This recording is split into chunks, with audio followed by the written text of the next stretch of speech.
మళ్ళీ చదువుతున్నాను. నిర్గమకాండం 3వ అధ్యాయం 17వ వచనం.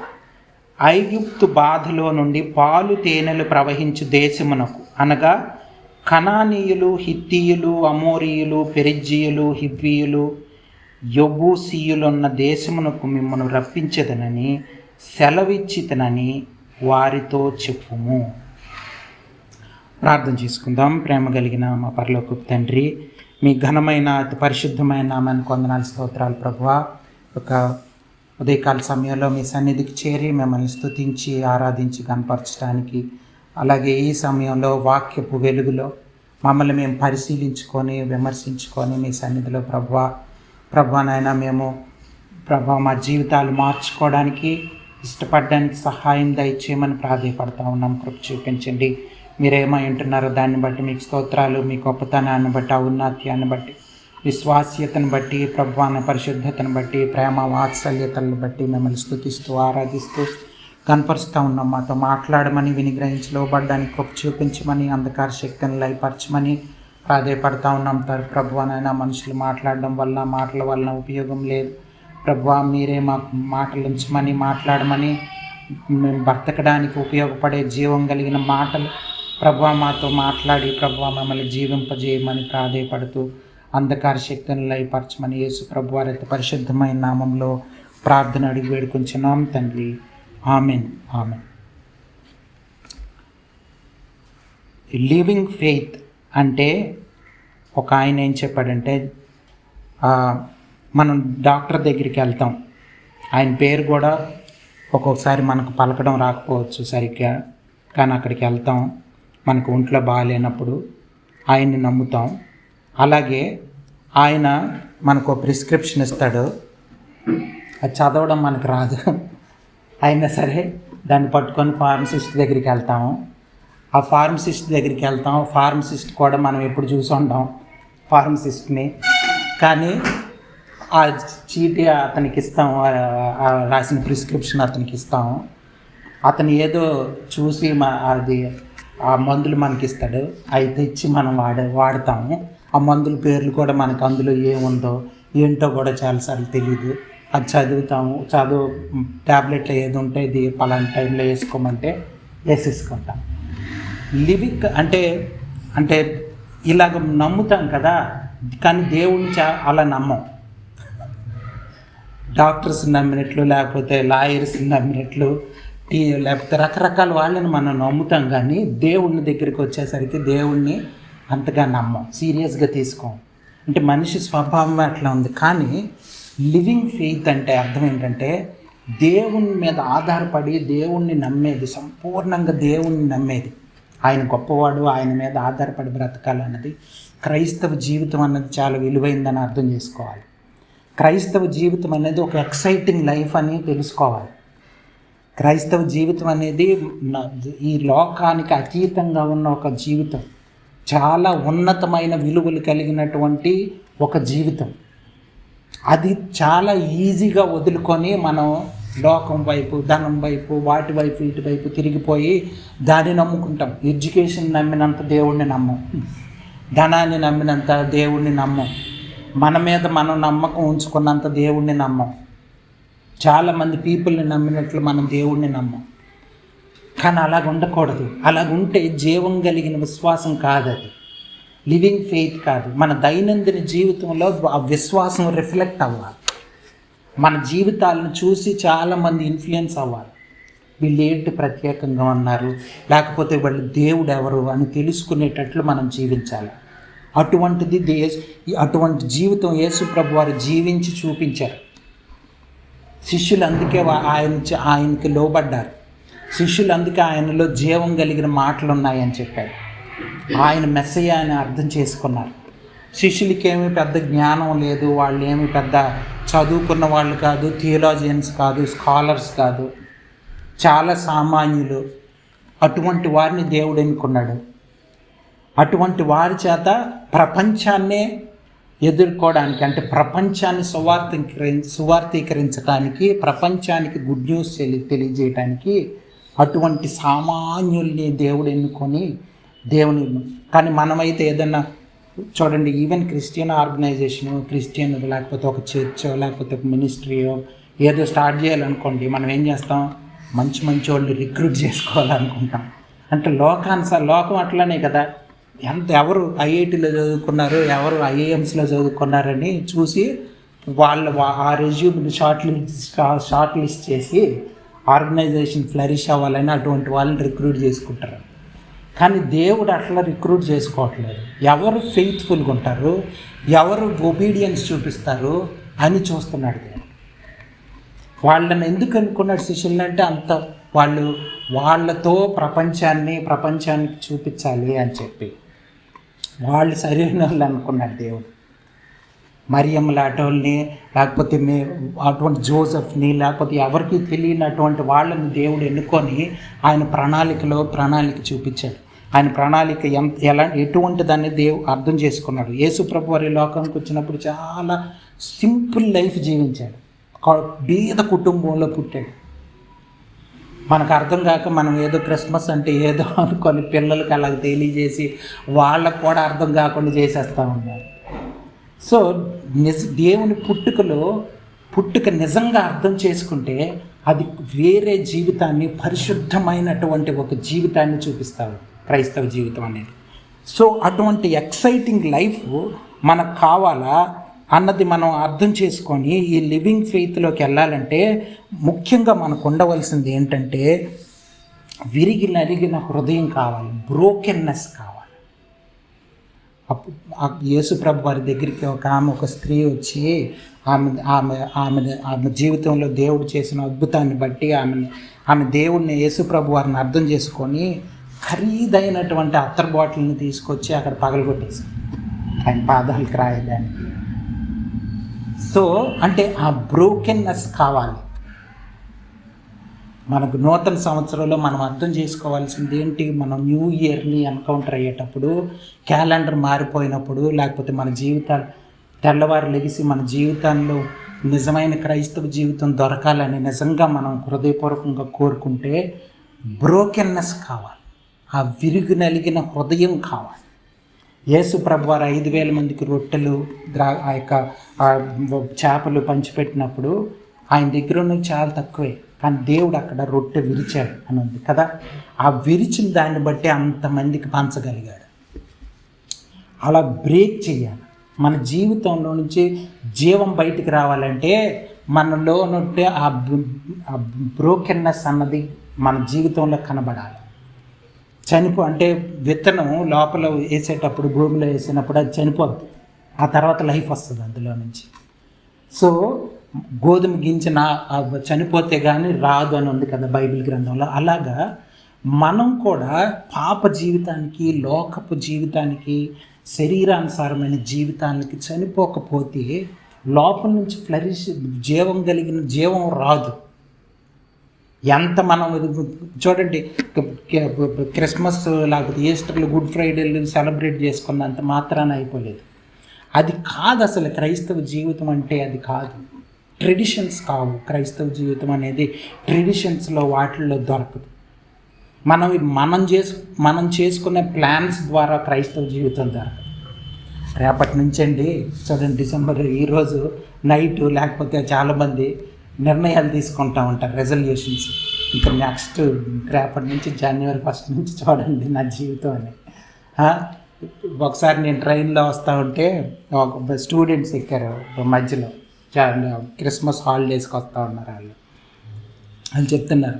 ఒక అబ్బాయి చాలా కొంచెం లావుగా అట్లా ఉన్నాడు అనమాట, ఫ్యాట్ ఎక్కువగా ఉంది. చూడరా అటు నుంచి వచ్చేటప్పటికి 6 ప్యాక్ చేసి చూపిస్తా అని ఫ్రెండ్స్తో చెప్తా ఉన్నాడు అనమాట. అంటే ఎట్లయిపోతుంది, అలాంటి ఏం వర్కౌట్ అవ్వవు. ఊరకనే ఏదో అది January మంత్ కూడా కంప్లీట్ అవ్వకముందే మొత్తం అన్నీ అయిపోతాయి. సో అటువంటిది క్రైస్తవ జీవితం అలా వర్కౌట్ అవ్వదు. దేవుని మీద ఆధారపడి బ్రతుకుతాను అని నిర్ణయం తీసుకొని దేవుడు ఏం చెప్తే అది చేసేది క్రైస్తవ జీవితం, కానీ మనకై మనం అనుకొని చేసేది క్రైస్తవ జీవితం కాదు. రేపటి నుంచి నేను రోజు బైబిల్ చదువుకుంటాను, రోజుకు ఒకరోజు వారానికి ఒకసారి ఉపవాస ప్రార్థన చేస్తా. ఏం వర్కౌట్ అవ్వదు. ఎందుకు వర్కౌట్ అవ్వంటే you are again depending on yourself. మళ్ళీ నీ మీద నువ్వు ఆధారపడడానికే ప్రయత్నం చేస్తున్నావు, కానీ దేవుని మీద ఆధారపడడానికి ప్రయత్నం చేయట్లా. రోజు బైబిల్ చదువుకుంది, దేవుడు ఎప్పుడు చదువుకోమంటే అప్పుడు చదువుకుంటా, ఎప్పుడు ప్రార్థన చేయమంటే అప్పుడు చేస్తా అలా అనుకోవాలి. మధ్యరాత్రిలో దేవుడు లేపి ప్రార్థన చేయను ఆయన అంటే చెయ్యాలి, బైబిల్ చదువుకోమంటే చదువుకోవాలి. లేకపోతే అది క్రైస్తవ జీవితం, దేవుని చేత డ్రైవ్ చేయబడేది. పరిశుద్ధాత్మ దేవుడు మన హృదయంలో ఎందుకున్నాడు, రక్షణ పొందిన వాళ్ళ హృదయంలో ఎందుకున్నాడంటే మనల్ని డ్రైవ్ చేయడానికి, మనల్ని మనం డ్రైవింగ్ చేసుకోవడానికి కాదు. దేవుడు మనల్ని డ్రైవ్ చేయడానికే మనతో మాట్లాడడానికి ఇష్టపడుతున్నాడు. ప్రతి క్షణం కూడా దేవుని వైపు చూసి ఆధారపడి బ్రతికే బ్రతుకు మనకి ఇవ్వడానికే యేసుప్రభు వారి లోకానికి వచ్చి చనిపోయి తిరిగి లేచింది. అంతేగాని మళ్ళీ మన మీద మనం ఆధారపడి ఒక ప్లానర్ తయారు చేసుకొని ఇది చూడండి ఇదే మొత్తం ఇయర్ ప్లాన్ అంతా ఇదండి అని దాని మీద ఆధారపడేది కాదు. చాలామంది మినిస్ట్రీస్ కూడా ఎటువంటి తప్పులు చేస్తూ ఉంటారు. ఇయర్ వైజ్ ప్లాన్ వేసి క్యాల్కులేట్ చేసుకొని ఇయర్ ప్లాన్లు వేసుకొని వాళ్ళు దాన్ని ఎగ్జిక్యూట్ చేసామా లేదా అని చూసుకొని అందరు చప్పట్లు కొట్టుకొని మనం భలే మినిస్ట్రీ చేసేస్తున్నాం అనుకుంటున్న వాళ్ళు చాలామంది ఉంటారు. అది కాదు క్రైస్తవ జీవితం అంటే. యేసు ప్రభు వారి మీద ఆధారపడి బ్రతికేది క్రైస్తవ జీవితం. పాత రోజుల్లోనే మినిస్ట్రీ ఎట్లా చేసేవాళ్ళంటే దేవుడు పరిశుద్ధాత్మ దేవుడు ఎక్కడికి నడిపిస్తే అక్కడికి వెళ్ళేవాళ్ళు. వాళ్ళకి ఆ ప్రాంతం ఇష్టమా, వాళ్ళకి ఆ ప్రాంతం ఇష్టం లేదా అని కాదు, వాళ్ళకి ఒక ప్రాంతం వెళ్ళాలని ఉండేది, కానీ ఆ ప్రాంతానికి పరిశుద్ధాత్మ దేవుడు అలౌ చేసేవాడు కాదు. వేరే ప్రాంతానికి వెళ్ళమని చెప్పేవాడు, అక్కడికి వెళ్ళేవాడు. సో ఇది నిజమైన క్రైస్తవ జీవితం అంటే అలా నడిపించబడేది, కానీ ఊరకనే మనం ఓన్ రెజల్యూషన్స్ వల్ల కాదు. ఒక ఆయన క్యాలిక్యులేట్ చేసి 62% ఎట్లా అనుకుంటారంట, నెక్స్ట్ డే నుంచి నెక్స్ట్ ఇయర్ నుంచి అని రెజల్యూషన్స్ తీసుకునే వాళ్ళు 62% అనుకుంటారంట. అందులో సక్సీడ్ అయ్యేది అట్లీస్ట్ అంటే ఆ సంవత్సరంకో 8% ఉంటారంట. అంటే కొంచెం స్ట్రాంగ్ విల్ ఉన్నవాళ్ళు, లేకపోతే అలాంటి వాళ్ళు కూడా ఫెయిల్ అవుతారు ఏదో టైంలో. కాకపోతే ఈ క్యాలిక్యులేషన్స్లో తెలిసింది అట్లే. అంటే చూడండి అంత ఫెయిల్యూర్ పర్సంటేజ్ అది. సో కాబట్టి ఇది క్రైస్తవ జీవితం అట్లా లేదు. బ్రోకెన్నెస్ అన్నది, చాలా విరిగి నలిగిన హృదయం అన్నది మనలో ఆధారపడితే జరిగేది కాదని ఇక్కడైనా అర్థం చేసుకోవాలి. మనం ఎన్నిసార్లు మనం నమ్ముకొని లేకపోతే లోకాన్ని నమ్మి ప్రజల్ని నమ్మి మోసపోతాం. సో ఇది మనం అర్థం చేసుకో. లివింగ్ ఫెయిత్ అనేది ఇందులో చూడండి, నేను ఒక మాట చదివాను, నిర్గమకాండం 3వ అధ్యాయం 17వ వచనంలో ఏముందంటే చిన్న మాటే కానీ అందులో 2 పార్ట్స్ ఉన్నాయి. ఐగుప్తు బాధలో నుండి, చూడండి, ఐగుప్తు బాధలో నుండి పాలు తేనెలు ప్రవహించు దేశమును, అనగా వీళ్ళందరూ ఈ పీపుల్ అందరు కనానీయులు, హిత్తీలు, అమోరీలు ఉన్న యెబూసీయులు దేశమునకు మిమ్మల్ని రప్పించుదనని సెలవు ఇచ్చితనని వారితో చెప్పాను. సో ఏంటి, ఈజిప్ట్ లోపల నుంచి దేవుడు వాళ్ళని అవుట్ ఆఫ్ ఈజిప్ట్ పిలిచాడు, దేవుడు పిలుచుకున్నారు. అది వాళ్ళ జీవితంలో ఫుల్ఫిల్ అయింది. అది వాళ్ళ జీవితంలో 6 లక్షల మంది మెన్ వాళ్ళందరూ స్టార్ట్ అయినప్పుడు వాళ్ళ జీవితాల్లో ఫుల్ఫిల్ అయింది. కానీ రెండోది లక్షల మంది జీవితాల్లో ఫుల్ఫిల్ అవ్వాలి. ఏది, ఆ దేశానికి పాలు తేనెలు ప్రవహించే దేశానికి ఆ లక్షల మందిలో ఆ లీడర్స్లోనే 2 వెళ్ళారు. మోషేని మనం పక్కన పెట్టేస్తే మోషే కేసు వేరే కాబట్టి మోషేని వదిలేస్తే జాషువా, కాలేబ్ తప్ప మిగతా స్టార్ట్ అయిన వాళ్ళల్లో ఎవరూ లేరు. అంటే ఇంతమందికి దేవుడిచ్చే ప్రత్యేకమైన జీవితం అంటే ఇష్టం లేదు. అంతమందికి, లక్షల మందికి పాలు తేలు అంటే వాళ్ళు రిసీవ్ చేసుకునే పరిస్థితుల్లో లేరు.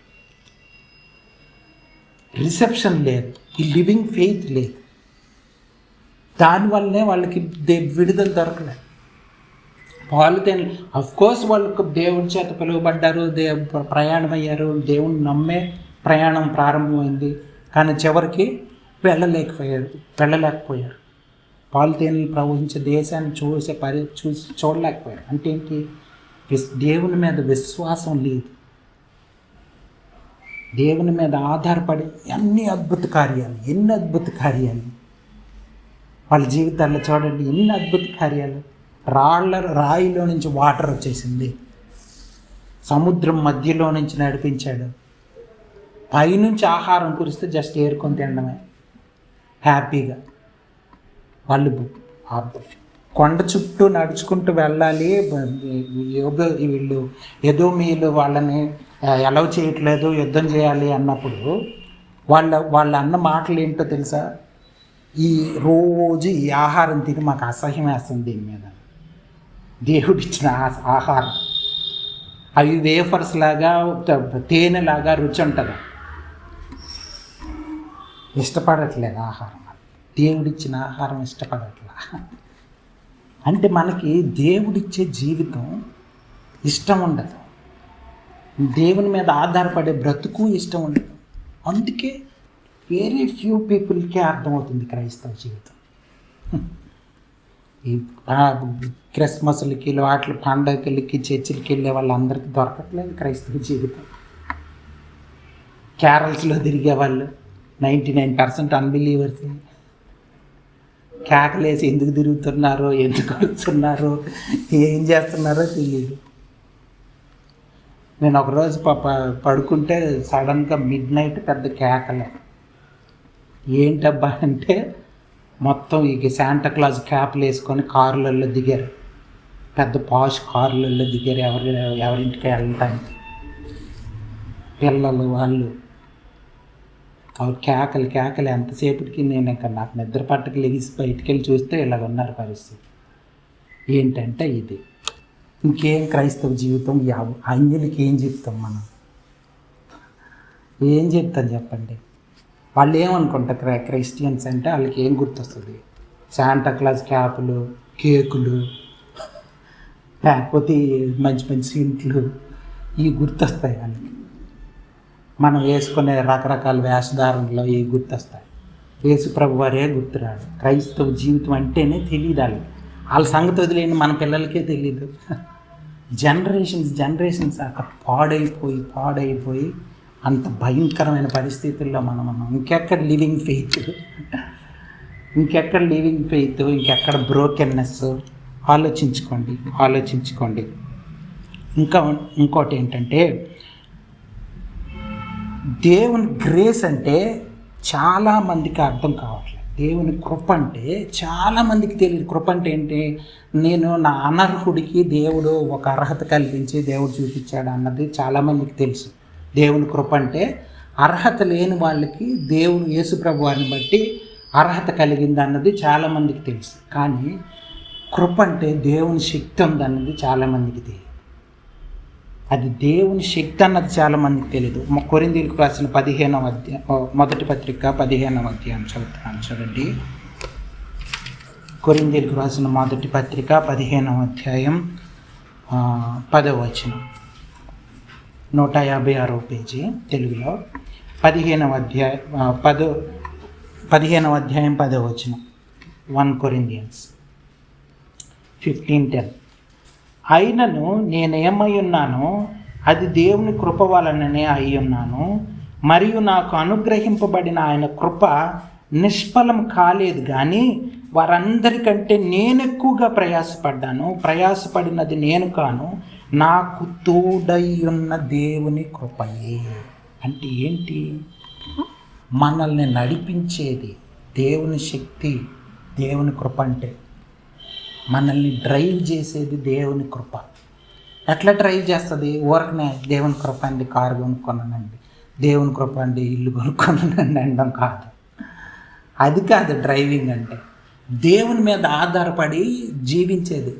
పౌలు భక్తుడు అట్లా అంటున్నాడా? దేవుని కృపను బట్టి నేను కారు కొనుక్కున్నాను, లేకపోతే దేవుని కృపను బట్టి అలాగేమనట్లేదు. ప్రయాసపడ్డాను, అది నా గ్రేట్నెస్ కాదు, దేవుని కృప అని. ప్రయాసం అందులో ఉంది. దేవుని కోసం కష్టపడ్డాను, ప్రాణం సైతం త్యాగం చేసి అంటే దేవుని కోసం కష్టపడ్డాడు చూసాడు, దాన్ని దేవుని కృప అని చెప్తున్నాడు.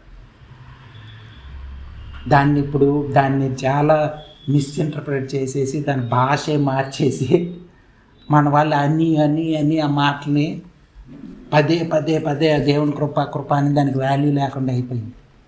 అలా కాదు, దేవుని కృప అనేది మనల్ని డ్రైవ్ చేసేది. చాలామందికి దేవుని కృప దొరకట్లేదు. బైబిల్ గ్రంథంలో ఏముందంటే దేవుని కృప హంబుల్ పీపుల్కే దొరుకుతుంది అని. హంబుల్ పీపుల్ ఎవరంటే దేవుని చిత్తానికి లోబడే వాళ్ళు. నాకేమి నాయన ఈ జీవితం నీ మీద ఆధారపడి బతకపోతే నా ఈ లోకంలో నేను బ్రతకలేను అని అర్థం చేసుకొని దేవుని మీద ఆధారపడేది దేవుని జీవితం. అంతేగాని దేవుని కృప మీద ఆధారపడేది కానీ అంతేగాని ఊరకనే మన ఇష్టానుసారంగా చేసి దేవుని కృప అనేయడం కాదు. లాస్ట్లో చాలామంది దేవుని సేవకులు కూడా ఇట్లాగ చేసేవాళ్ళు అన్నారు. దేవుని కృప అంటారు, ఇష్టం వచ్చిన మీన్స్తో చర్చి కడతారు, ఇష్టం వచ్చిన పనులు చేసి ఆ యొక్క దేవుని కోసం ఫండ్ రైజ్ చేసేవాళ్ళు, రకరకాలు వాళ్ళు కూడా కృప అని మాట్లాడుతూ ఉంటారు. పౌలు భక్తుడు మాట్లాడిన మాటలకి వాల్యూ లేకుండా అయిపోయింది. ప్రయాసపడ్డాను, ఇంత కష్టపడ్డానంటే నేను కాదు, దేవుని కృప అని చెప్పగలగాలి. ఇక్కడ వాడాలి. ఇటువంటి పరిస్థితుల్లో దేవుని కృపను కూర్చుని మాట మనం వాడగలగాలి. నా గొప్పతనం ఏమీ లేదండి, దేవుడు డ్రైవ్ చేశాడంటే అని ఆనెస్ట్గా లోపల నుంచి చెప్పగలగాలి. పరిశుద్ధాత్మ దేవుని ద్వారా ప్రేరేపించబడిన మాటలు ఇవన్నీ. చాలాసార్లు 31st నైట్ మాట్లాడే మాటల్లో చాలామంది దేవుని కృపను బట్టి అని చెప్తూ ఉంటాం మనం. అఫ్కోర్స్ నేనేం వాళ్ళని ఎగతాళి చేయట్లేదు, తప్ప తెలియక నేను కూడా చాలాసార్లు వాడి ఉంటాను. అర్థం చేసుకోవాలి దేవుని కృప అంటే ఏంటన్నది. ఎప్పుడైనా దేవుని మీద ఆధారపడ్డామా? ఆధారపడి నిర్ణయం తీసుకున్నామా? ఆ నిర్ణయం తీసుకొని ఉంటే ఒకవేళ అది మన గొప్పతనం కాదు, దేవుడి కృప. మనం ఏదో గొప్ప అయిపోవడానికి చెప్పే మాట కాదు ఇప్పుడు దేవుని కృప అంటే. పౌలు భక్తుడు తాను ఎగ్జాల్ట్ చేసుకోవడానికి చెప్పబడిన మాట కాదు దేవుని కృప అంటే. ఇంత ప్రయాసపడ్డానంటే ఇందులో నా గొప్పతనం ఏమి లేదని చెప్పడానికి చెప్పిన మాట. సో ఇది మనం అర్థం చేసుకోవాలి. ఫిలిప్పీలకు రాసిన పత్రికలో ఒక మాట చదువుతున్నాను చూడండి. ఫిలిపియన్స్ 2:13. ఫిలిప్పీలకు రాసిన పత్రిక 2వ అధ్యాయం 13వ వచనం. ఎందుకనగా మీరు ఇచ్చయించుటకును కార్యసిద్ధి కలుగజేసుకొనుటకును తమ దయా సంకల్పము నెరవేరుటకై మీలో కార్యసిద్ధి కలుగజేయవాడు దేవుడే. చూడండి 179వ పేజీ 13వ వచనం 2వ అధ్యాయం. మళ్ళీ చదువుతున్నాను చూడండి. ఎందుకనగా మీరు ఇచ్చయించుటకును కార్యసిద్ధి కలుగజేసుకొనుటకును తన దయా సంకల్పము నెరవేరుటకై మీలో కార్యసిద్ధి కలుగజేయవాడు దేవుడే. అంటే అర్థం ఏంటి? దేవుని మీద ఆధారపడి మన కోరికలు ఉండాలి, మన పనులు ఉండాలి. దేవుని దయ, దేవుని యొక్క సంకల్పం మన జీవితాల్లో ఉండాలి. సంకల్పం దేవుడై ఉండాలి. దీన్ని అర్థం చేసుకునే విధానం ఏంటంటే దేవుడే చేస్తాడు అంటే ఏంటి? మన ఇష్టం వచ్చినట్లు చేసి దేవుడేనండి అర్థం కాదు. మన ఇష్టానుసారంగా చేసి దేవుడు చేశాడు అండం కాదు. చాలామంది ఇల్లీగల్ మీన్స్లో ఇల్లు కట్టుకొని లేకపోతే ఇష్టం వచ్చినట్లు ఏదైనా ప్లాట్లో ఏవో కొనుక్కొని దేవుని కృప అనేవాళ్ళు అన్నారు. ఇది అర్థం చేసి దేవుడు కలుగు చేసేది అంటే అర్థం ఏంటంటే దేవుడు కలుగు చేసేది ఎట్లా? దేవుని దయ మీద, దేవుని సంకల్పం చొప్పున దేవుడు కలుగు చేసే కార్యసిద్ధిలో ఉంది. దేవుడు కలుగు చేస్తున్నాడా సంకల్పం మన జీవితాల్లో అన్నది చూడాలి. ఆ సంకల్పం అన్నది దేవుడు డ్రైవ్ చేస్తున్నాడా? ఎవరు దాన్ని సంకల్పించింది? ఎవరు? మనమే అనుకున్నాము. మనం ఇక్కడ ఒక ల్యాండ్ చూసుకొని ఒక దగ్గరికి వెళ్ళి ల్యాండ్ కొనేసుకొని అక్కడ ఒక చర్చి కట్టించేసి దేవుడే నడిపించాడంటే కాదు. నిజంగా దేవుడిని నడిపించాలి. దేవుని మీద ఆధారపడి దేవుడు డ్రైవ్ చేయాలి. అది జరగాల. అది జరగకపోతే అది దేవుని సంకల్పంలోనే లేదు. కార్యసిద్ధి కలుగు చేసేది దేవుడు కలుగు చేయాలి. మన ఇష్టానుసారంగా చేసి దేవుడే కలుగు చేశాడని మాట్లాడడం కాదు. మీకు అర్థమవుతుంది అనుకుంటున్నాను. చాలాసార్లు సీట్ వచ్చిందనుకోండి, ర్యాంక్ వచ్చిందనుకోండి, లేకపోతే ఇంకోటి ఏదైనా దేవుని కృప అనేస్తాం. కానీ దానికి ముందు దేవుని మీద ఆధారపడ్డామా? ఏ కోర్సు తీసుకోవాలి, ఏం చదువుకోవాలి అన్నప్పుడు దేవుని మీద ఆధారపడి అసలు చదవాలా వద్దా, ఏం చేయాలని ఆధారపడి ఉంటామా? దేవుణ్ణి అడిగే ఉన్నాం. మీకు అర్థమవుతుందండి, క్రైస్తవ జీవితం ఈ లోకానికి మన ఆలోచనలకి అతీతంగా ఉంది. అందుకనే యెషయా గ్రంథంలో ఏముందంటే, నా ఆలోచనలు వేరు, మీ ఆలోచనలు, నా మార్గాలు, నా తలంపులు వేరు. మనుషుల ఆలోచనలు లాగా లేదు క్రైస్తవ జీవితం. మనుషుల చేత ఎవరికి వాళ్ళే డ్రైవ్ చేసుకునేది కాదు. దేవుని వాక్యం, పరిశుద్ధాత్మ దేవుడు డ్రైవ్ చేయాలి మన జీవితాన్ని. వాక్యానుసారంగానే ఉందా మన నిర్ణయాలను ఆలోచించుకోవాలి. దేని విషయమైనా సరే, మ్యారేజ్ విషయమైనా, జాబ్ విషయమైనా, ఇల్లు కట్టుకునే విషయమైనా, ఏదైనా సరే దేవుడు డ్రైవ్ చేయాలన్నది మనం అర్థం చేసుకోవాలి. ఇది జరిగి ఉండదు. చాలాసార్లు మన జీవితాల్లో ఇటువంటిది జరిగి ఉండదు. ఈ నూతన సంవత్సరంలో నిజంగా మీరు కానీ నిర్ణయం తీసుకోవాలనుకుంటే, ఇటువంటి జీవితం కావాలని నిర్ణయం తీసుకోండి. ఇటువంటి జీవితం నాకు కావాలి. నేను తగ్గించబడాలా, దేవుడు హెచ్చింపబడాలని యోహాను బాప్తిస్మం ఇచ్చి యోహాను లాంటి మాటలు చెప్పగలగాలి. నా నేమ్ కాదు, దేవుడి నామం కనపరచబడాలా అన్నది మనం అర్థం చేసుకోవాలి. ఏ పని చేసినా ఆలోచించుకోండి. ఈ మాటలు మనం జ్ఞాపకం చేసుకొని మనం ఈ చివరి దినంలో నిజంగా ఈ ఎక్సైటింగ్ లైఫ్ కావాలంటే చూడండి, మన చేతుల్లోనే ఉంది. మనం వేసుకునే ప్లాన్ల మీద లేదు, మనం వేసుకునే ప్రణాళికల మీద ఆధారపడలేదు క్రైస్తవ జీవితం. దేవుని మీద ఆధారపడి బ్రతకాలనుకుంటే, పరిశుద్ధాత్మ దేవుని మీద ఆధారపడి బ్రతకాలనుకుంటే, God is ready to give this exciting life. క్రైస్తవులు అనేవాళ్ళు ఎన్ని శ్రమలైనా సరే ఎలా ఉన్నామంటే ఎక్సైటింగ్ అని చెప్పాలంట. లైఫ్ ఎట్లా ఉందంటే ఏదో అట్లా శ్రమలు, బాధలు, ఇరుకులు అని చెప్పకూడదు. ఎక్సైటింగ్గా ఉంది బ్రదర్ అని చెప్పాలి. ఊరకన అబద్ధం ఆడడం కాదు, నిజంగా లోపల నుంచి రావాలి. నిజమైన క్రైస్తవ జీవితం ఎక్సైటింగ్ లైఫ్. ప్రార్థన చేసుకుందాం. ప్రేమ కలిగిన మా పరలోకపు తండ్రి, మీ ఘనమైన అతి పరిశుద్ధమైన నామానికి వందనాలు ప్రభువా. ఉదయకాల సమయంలో మాతో మాట్లాడినందుకు మీకు వందనాలు. ఇటువంటి ఛాలెంజింగ్ లైఫ్ ప్రభువా, ఎక్సైటింగ్ లైఫ్ ప్రభువా మాకు మరొకసారి జ్ఞాపకం చేసినందుకు, పరిశుద్ధమైన లోకానికి అతీతమైనటువంటి గొప్ప జీవితం, ఈ సృష్టికర్తతో ప్రభువా నాయన ఆయనతో వ్యక్తిగతమైన సంబంధం కలిగిన ఇటువంటి గొప్ప జీవితం ప్రభువా మాకు దయచేయమని, ప్రభువా మేము లోబడ్డానికి కృప చూపించమని, అంధకార శక్తిని లయపరచమని యేసు ప్రభువారి అతి పరిశుద్ధమైన నామంలో ప్రార్థన అడిగి వేడుకుంటున్నాం తండ్రి. ఆమేన్. ప్రేరేపించబడిన వాళ్ళు దయచేసి దేవుని యొక్క శరీరం నిమిత్తం, ఆయన చిందించిన రక్తం నిమిత్తం ఆయనకి కృతజ్ఞతాస్తుతులు చెల్లించి బలలో పాల్గొందాం.